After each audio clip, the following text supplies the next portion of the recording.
लाडकी बहीण योजनेसंदर्भात मोठी अपडेट समोर आली.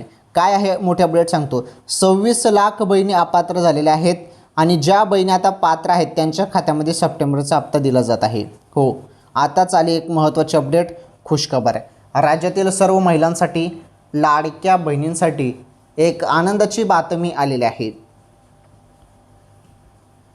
बहिणींनो, तुम्ही पात्र असाल तर तुम्हाला काहीच टेन्शन घेण्याची गरज नाही, कारण तुमच्या खात्यामध्ये पुन्हा लाभ. हो, पुन्हा लाभ ज्या बहिणी पात्र आहेत त्यांच्या खात्यामध्ये. तरी सर्वात मोठी खुशखबर आहे लाडक्या बहिणींसाठी. हे बघा, सप्टेंबरचा लाभ तुम्हाला दिला जाणार आहे सप्टेंबर महिन्याच्या शेवटी. आता लगेच काही पैसे तुमच्या खात्यामध्ये सप्टेंबरचे येणार नाही. जे सत्य आहे ते तुम्हाला सांगत आहे मी. सत्य अपडेट आपल्या चॅनलवर पाहायला मिळत असते. सप्टेंबरच्या एंडिंगपर्यंत पैसे तुमच्या खात्यामध्ये जमा होतील बहिणींनो. ओके.